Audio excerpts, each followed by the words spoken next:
You're on. Great. Welcome. If you'll grab your seats, we'll grab a seat if you only just need one, and we'll get started. My name's Greg Horstmeyer. I'm the editor-in-chief at DTN. I was honored to be part of this event last year, and I guess I didn't do a horrible job because they asked if I'd come back and do it again. I'm really honored to be here, part of this event. Appreciate everybody being here right now for a breakout session. They're doing things a little bit different this year, and that is a sign of what this event, what this winter conference has always been about, which is about being responsive to what you all want. Typically, we'd start out with a kickoff speaker, but the comments have been made that, hey, let's get right into the meat of things and get some good meat going, and then get into some other subjects later on. And so that's exactly what they're doing here today.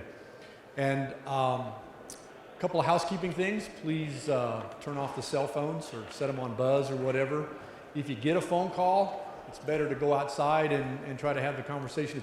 It's less obstructive to do that than to try to get by with it here in the room. If you need CCA credits, the tables are outside behind the auditorium. Don't forget to sign up for those. So we'll take care of those kinds of things. Again, one of the things that we're going to do this year is get right into some take-home information. And it's a real honor and a little bit of an embarrassment to introduce our first speaker this morning. I've heard of Greg and Jan Judy, and I know I've been by their place a million times because I spent more of my adult life in Columbia, Missouri than I did anywhere else. But we just met a few moments ago. I never ever had the chance to be on his farm or be someplace where he was to meet. So it's a fun thing to introduce him here. The Judy operation is known as Green Pastures Farm, and it's near the small town of Rucker, Missouri, which, as Greg said, has a signpost. That's about it. Just to the north of Columbia, right in the center of Missouri, which is an interesting place to be because it's sort of the break point between the northern pasture and plains region of Missouri and the beginning of the Ozarks. Really just start right there. So it's an interesting place to live, but it's a tough place to farm because you're right in that transition between sort of what once was prairie and then the hills of the Ozarks. Greg and Jan have taken that resource and done something with it, and I think we'll talk a little bit about that today.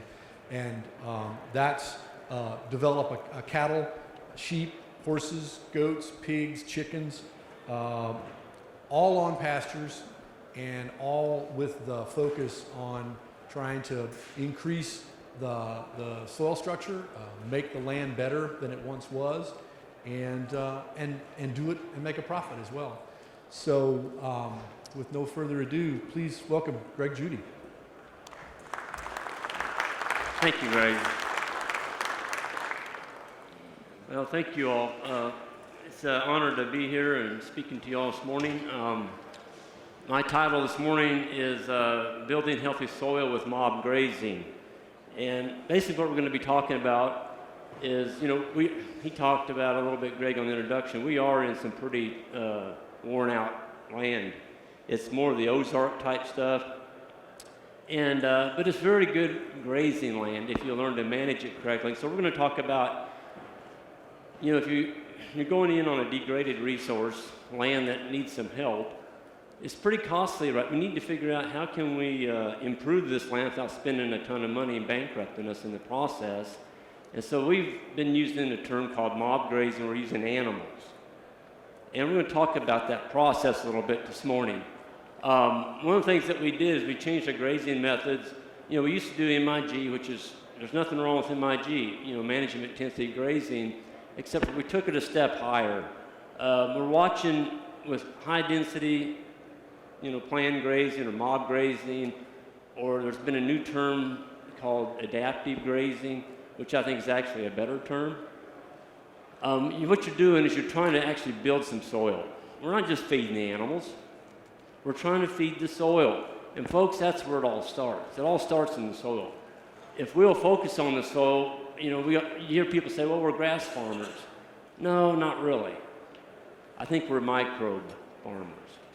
If we'll stay focused on the microbes, The plants will take care of themselves and so the animals, and the profit's going to be there at the end. So what we've done is by putting more animals on smaller areas and moving them faster, we've seen this huge explosion of plant diversity. Our soils are come alive again. When you put animals in, you've got to be careful what you're doing. And we're going to cover that a little bit this morning because, animals are live, breathing animals. And you can use them as a tool, but you got to be careful. And I just want to make sure we cover a lot of this morning. One of the things that we've seen just by switching to mob grazing is less hay feeding. We don't use any seeding anymore, no fertilizer, no lime. And we've been able to double our stocking rate in the last 4 years. How did we do that? Well, when you start trampling a lot of this carbon, and that's what we're finding out, our farms don't have enough carbon on them. We don't have enough carbon on the soil. I mean, you've got to build that layer of organic matter to feed all those soil microbes, and if you don't do that, if you're just focusing on taking the grass off, you're not going to get there. In Missouri, where we're at, the average carrying capacity is about 4 acres per animal unit. That's for every 1,000 pounds of weight. It takes 4 acres to keep that animal going for a year on your farm. We're down to 2 acres. So we've been able to double that just by focusing on building soil. That's a picture of overgrazing, not mob grazing. I wanted to put that in there right at the start. A lot of people get this term, they hear it, mob grazing, you mob them in there and you just take it all. Folks, that's rape grazing. You raped it. Yeah, you might have put a lot of manure down there and you might have put a lot of animal impact, but you hurt those animals. You hurt those animals. They didn't get enough to eat. And so we're going to talk about some of that and show some pictures where we don't let that happen. Controlled grazing versus continuous grazing. The farm on the left is one of ours. The farm on the right is my neighbor. And that's what we call the Columbus method, the one on the right, where you turn them out in the spring and you discover them in the fall. That might work pretty darn good for labor, but it's not going to line your pocketbook, and you're going to probably go broke because your pastures will pay you back. If you mistreat those pastures, you may get by with it once or twice, but they're going to pay you back. We've learned that if we will leave, and it's not waste if you leave something, and that's a hard thing for ranchers to get over. You think if you don't graze it all when the animals are in there, you wasted it. No, you didn't. You didn't waste it. It's still there. And you can always come back and get that. So you need to look at your farm as a savings account. Look at that forage out there as a savings account. You may not want to take it all the first pass. Probably don't want to take it all the first pass. Leave some. And if you'll do that, this pasture they're on right now, we just took them off there about a week ago. And, there's just tons and tons of forage in there. And it they've already grazed this up here by this corner post. That's kind of what it looks like when we leave. People say, well, Greg, you're leaving too much forage. That's going to slow down your spring growth in the spring. No, it doesn't. It doesn't slow it down at all. Matter of fact, folks, if you'll learn to leave some of that in the springtime, when you turn your livestock onto that grass, you've got all the green coming up in it. Every biteful that they take, they get a little brown matter with the green. Balances their diet perfectly. You don't have that runny manure coming out of them. They don't lose weight. The manure pats stack up nicely. Problem solved. A lot of people around me feed hay, even when the grass gets growing, just to try and slow the passage of that grass down. Right there it is. You just got to leave some. Be aware of your surroundings. Nature is always changing. And people ask me all the time, well, how often do you move your cattle? Great question. It really depends. It really depends, and it changes daily. You've got to watch that. You know, just a rule of thumb, though, is in the springtime, if your grasses are growing quickly, you move faster. It gets hot and dry, you know, June, July, August, you better slow them down because your plants aren't growing as quickly.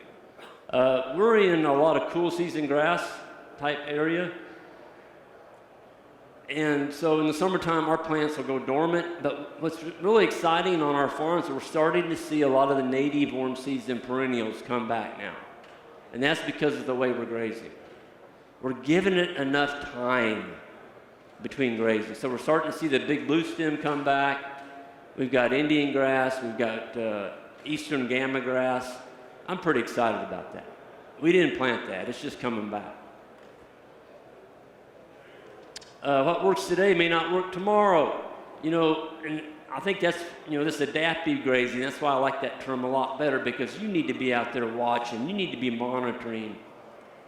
If you got your animals and you're moving them every day and all of a sudden you get a 4-inch rainstorm, you got there the next day, well, I think I'll move them in the morning. No, you better not do that. You better be out there that night. You better give them a bigger area, because when you get rain, lots of rain, you got your animals in there fairly tight. That's what people say, this stuff doesn't work. Well, they tore my pasture up. Well, yeah. If we put all you all in 100 yards and doused you with 4 inches of rain and made you walk around all night, you would tear up your property too. You know, they're animals. You got to move them. And that's something you've got to watch all the time. In weather, same way, when it's cold. Like right now, we're winter strip grazing. We're not feeding hay. These cows are feeding themselves. That's where the money's at. 80% of the cost of running the cows encountered in the wintertime. What if you can just get rid of that? That's all that, you're keeping all that in your pocket. So right now we're moving the cows twice a day, sometimes 3 times a day, depending. But I tell you what, our cows would a lot rather be grazing than eating on a bale of hay. Matter of fact, they do better. They're grazers. That's what they do. And we've been kind of taught that when it gets wintertime, cattle can't feed themselves. It's a lie. But you got to give them something good to eat. You can't give them stuff that looks like your yard and expect them to go through the winter on that. Probably not going to work real good. So we got to monitor. We watch the livestock. We watch their behaviors. Watch the animals when they drink. What I mean by that is make sure your animals have good drinking water. It's the cheapest thing you can put in your animals. They're 70% water, folks, and if you give them crappy water, you're probably not going to do real well. They're not going to perform very well. We look at our earthworms. We even measure them, how many we have, so many per square foot. We're always looking at our plant species, and just be aware of the life on your farm. We call these solar-powered machines. I think we're in the best business in the world, because we're not really that dependent on fossil fuel. If these animals can eat that grass out there that's growing with sunlight and turn it into a valuable product, and at the same time, they're trampling some of that on the ground, building back the soil. So we're not just taking it all. We're putting back, and I think that's what we need to do. We got to put back. In really healthy soil, folks, there's as much weight per acre in soil critters under the soil as there is above the soil. In really healthy soil. That's pretty exciting to me. Our philosophy is, invest your money in animals that'll eat grass, give you a new baby every year while building soil on your farm. I don't know any other thing that you can put your money into today that'll give you that kind of return. And if there is something that's legal, I would like somebody to tell me about it. Power grass, sustainable, it's run by the sunlight. So far, folks, sunlight's free. We're not being taxed on it yet, so let's capture all of it we can. So if you think about this being a grass blade, and you look out across your farm, you want these things to be as long as possible every single day of the year. That's an efficient solar panel. If you're nubbing your farm off to where you're only leaving an inch or two, that's not a very effective solar panel. You're not capturing the energy. We're in the energy conversion business. That's what we are. So let's keep a really nice, healthy solar collector out there. By keeping more of it intact, we also are keeping the ground covered. You just don't see any erosion on our farms anywhere. It's because all of our ground is covered. It wasn't always that way. Regenerative. You know, you've probably heard this term, but I'll repeat it again. Folks, there's nothing magical about sustaining a degraded resource. If you're on a farm that's degraded and it's been just beat to death for years, and you go in there and you sustain that, you're not getting ahead. We want to rebuild. We want to regenerate. We want to add topsoil. Grass, it grows without cultivation. Things get better each year, and we're capturing energy through the leaves. I think that's pretty neat stuff. So we can take something that you and I can eat that grass, and we can't do that. We can't put on weight. We can't turn it into beef. We can't turn it into meat, but they can. So a lot of people think grass is worthless. It's free. Well, it's not worthless. It's pretty close to being free. A lot of people say, well, you ought to plant this and you ought to plant that and you ought to plant that. And I'm like, well, that might work, but where we're at in this old poor soil, we don't have any equipment. A lot of rolling hills. It's kind of dangerous to put equipment on. I've done it a couple times, and it's kind of scary. These animals got 4 legs. So we changed the paradigm. Today, I started out, folks, in 1980. I bought my first farm, and added to it in 91. And things got kind of rough for me. I had a job in town all this time. And in 1999, I was almost bankrupt. But I read an article, and it said your sole purpose in life should not be to own the land, but to control it. And that's what kind of got us going. So I started leasing. And I sold all my equipment, and I focused solely on grass and adapted animals. Today, we've got 16 farms. We now own 4 of those. So we're building earthworm populations. These earthworms, there's 25 worms per square foot. You can get around 40 tons of castings per year, per acre. And a worm lives 7 years. So he's working for you a long time, and he adds a lot of his cousins in the mix. It's alive. We've got to feed the soil. Every teaspoon of healthy soil, you've got 1 billion microbes in there. Okay? Very high energy cycle. When cows manure on our field, this is in the growing season, you can go out there and in about 2 weeks, you can't find them. You can't find those manure paths. They're gone. Where'd they go? The earthworms, the dung beetles, they've taken them into the ground. And I think that's what we need more of. I've been on some farms where people are so focused on weeds and all these, and they're spraying everything, trying to keep the weed population down, that they've killed a lot of the soil life. And there's manure paths I've seen on some farms that are 2 to 3 years old. They look like these frisbees you throw. Well, folks, when you start poisoning your soil like that, you don't have any life in it to take up the most valuable nutrient that you're dropping on there, your farm's dead. It can't regenerate itself. Planned grazing. That's what we're trying to do. So we're grazing recovered plants. We're just taking the tips. We're just taking the top of the plant. If you think about that, in the springtime when your farm takes off, well, we graze all year long, so it doesn't matter. We're just grazing all the time, but most people will feed hay through the wintertime. In the springtime, they wait for that grass to get up there a little bit, and they take off on it.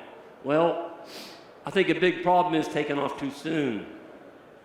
Too soon. If you don't let that grass get a little bit of a head start, and you go in there and chop it off, you're going to really set it back. And I don't think you want to do that. I think you need those roots to get down and get healthy and then come in and maybe take the top third of the plant. But here's something that we've done for 2 years now, and I really like it. I'm going to share it with you all. In the springtime, here in Missouri, there's about a 10-day period there where your pastures will get away from you. They'll go from about this tall to about that tall in about 10 days. And that's including the stem and the seed head and everything. But they just absolutely explode. You can't keep up with it.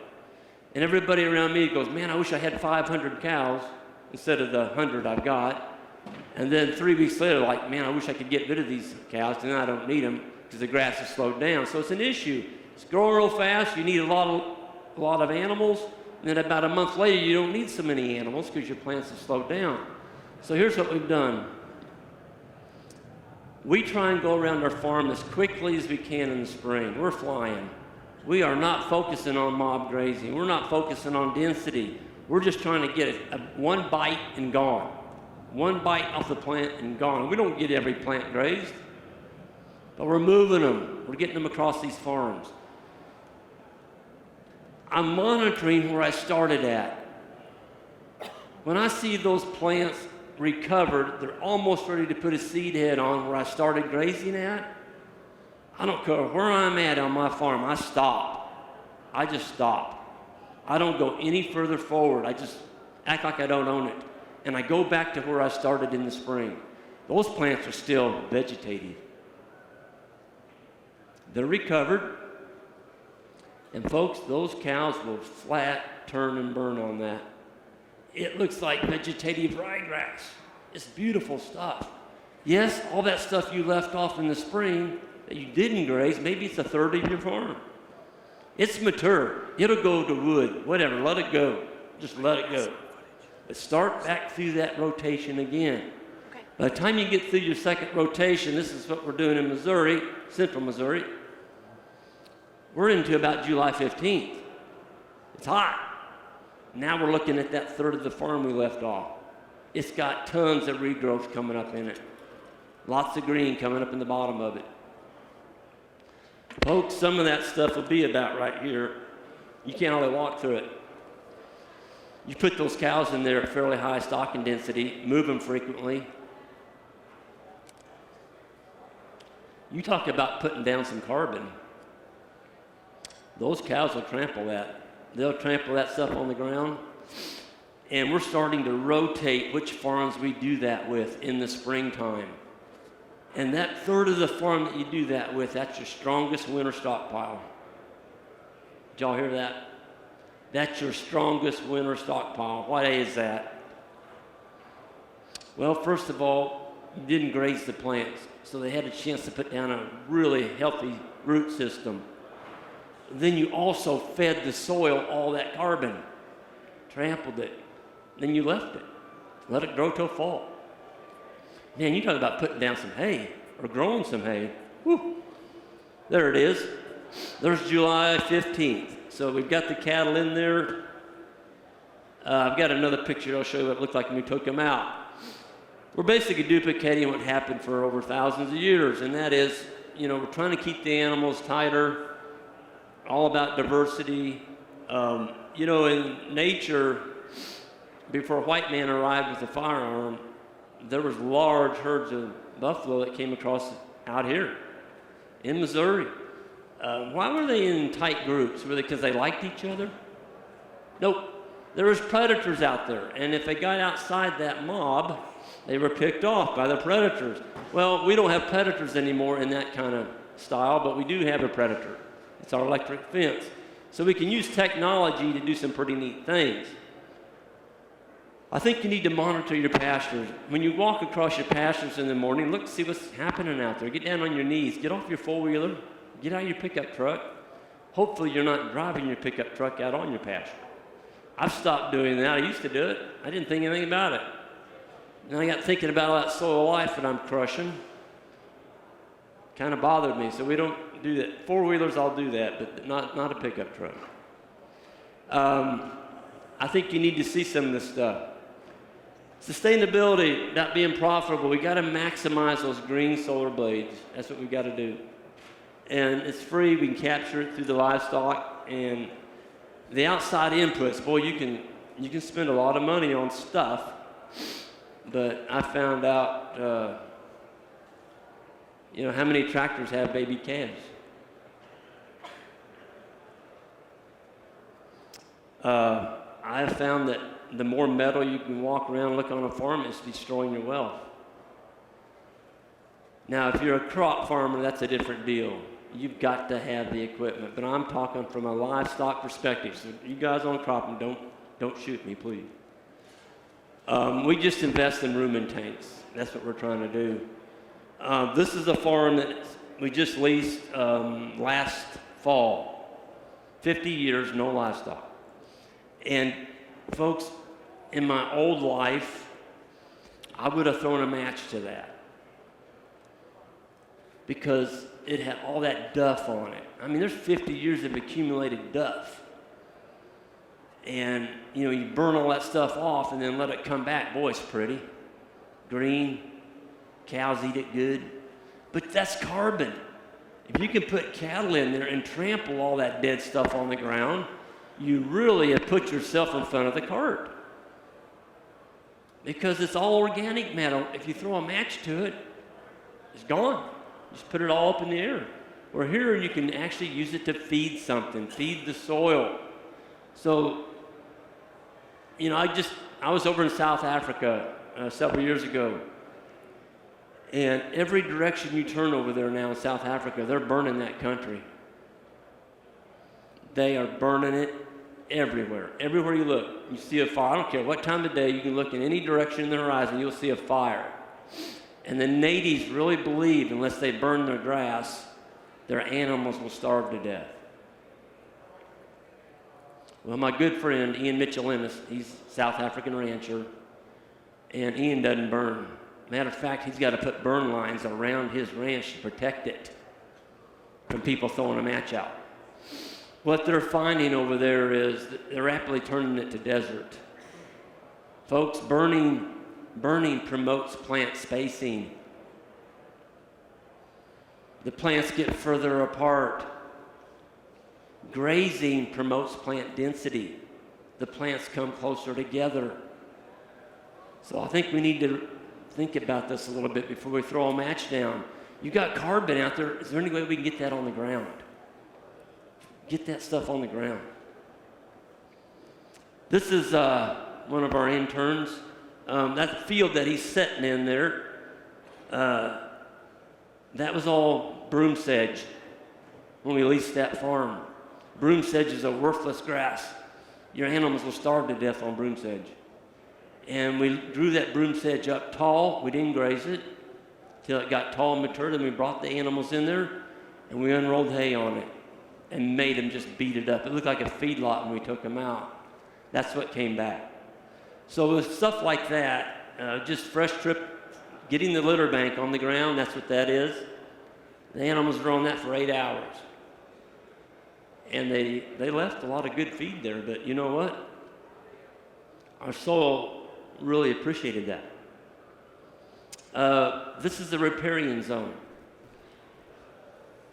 I truly believe animals, especially cattle, they will destroy riparian zones. But the same animal that destroys them, you can use it to heal them. That's had mob on it. We've mob grazed that for 14 years.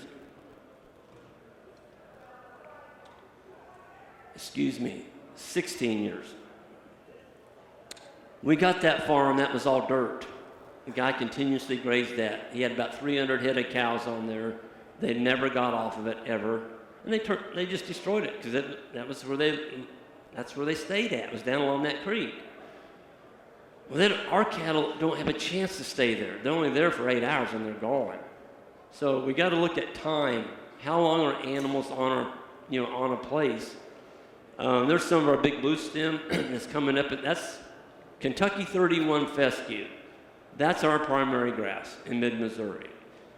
It's the endophyte infected fescue. It was brought in there in the 50s.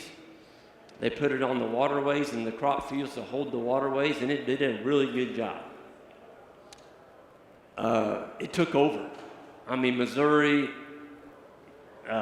just all the Midwest has got Kentucky, all the way to the East Coast, all the way to Virginia now. It's got Kentucky 31 fescue. But it is, by itself, it is a pretty mean plant. It can restrict blood flow to the extremities of the animals, but we found that with diversity, by getting diversity into this fescue, it's not that bad a feed. Only when you give an animal a solid 100% diet of it, you can expect to have some problems with that. We're finding out that the big blue stem, we've got some fields now, it's about 50% big blue, so I'm kind of happy about that. There's that pasture we left off. That would be a July 15th. We're getting ready to graze it. So we brought the animals in. Before we bring them in, of course, we put our poly wire up. Everything's temporary. We use a lot of poly braid with geared reels. There it is with a 12-hour graze period. So we put 100 cows. When I say 100,000 pounds, folks, that's how many pounds per acre there was in there for that 12 hours. So to calculate that out, you just figure you had 100 cows that weighed 1,000 pounds. That'd be 100,000 pounds per acre. Well, they didn't nuke it like that first picture you saw where they just took it all. You can see there's a lot of stuff there on the ground. So the animals were well fed. They were well fed. That's what we trampled. We had a tour from Arkansas come down, and they saw what we'd done, and they're like, Greg, why didn't you graze that? You wasted it. You wasted an awful lot of grass here, young man. You should have taken that. And I'm like, well, we didn't really waste it. This is what we're doing. So 4 weeks later, you came back, you look down underneath that clover that's coming up in there. You see that dead stuff under the clover and the green grass? That's that grass that young man was holding in his hand. It's all turned brown. So it's almost like you put down a mulch. You put down a mulch.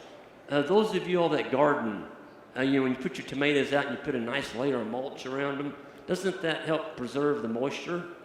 If you get a big rain, it doesn't allow the dirt to wash away from your plants. It's the same thing here. Oh, and we didn't put that clover out. That was in the seed bank. Healthy soil equals healthy animals. We do basically birth to finish. We are a closed herd now. We own our own cow herd. They're a red-hided animal called South Poult, 4-way cross. And we figure that if we can raise them and they can get to that size on grass, we're just not going to sell 400-pound calves. We keep them through the winter. And so those calves, that next year, they're at the right size. They're up there and the grass takes off. They can really take off. And they can look like that by the end of the fall. So you can take a 24-month-old steer and do that on grass. There's pretty good money in that. We're pretty proud of our soils. We started out, we had some pretty poor soil. But just by focusing on the animals and the way we're grazing this land, trampling it, we've been able to do this. So when you go out in your pasture and take a spade, you dig that up, it should be kind of crumbly. It shouldn't look like, like clay like you make a pot out of. Hopefully you'll see some of those earthworms crawling out, and there should be roots. There should be roots all down through the soil. And the roots should be going down, not like this. All of your roots, if you dig down and your roots are only like this deep, and everything's going this way, you're in trouble, especially if it gets dry. This is a picture of a guy, my neighbor, and he decided he was going to be a row cropper. And that water coming out of that culvert is coming off his bean field. And the water coming off of this, by the way, that bean field's about, that's probably 4 acres. It's flat. It's pretty flat. So I can't beat up on him for plowing up a hill because he didn't. It's pretty flat. And it's completely surrounded by a wildlife area. Rudolph Bennett Wildlife Area. That clear water you see in that ditch that's coming toward that massive flow of brown water, the water on this side, right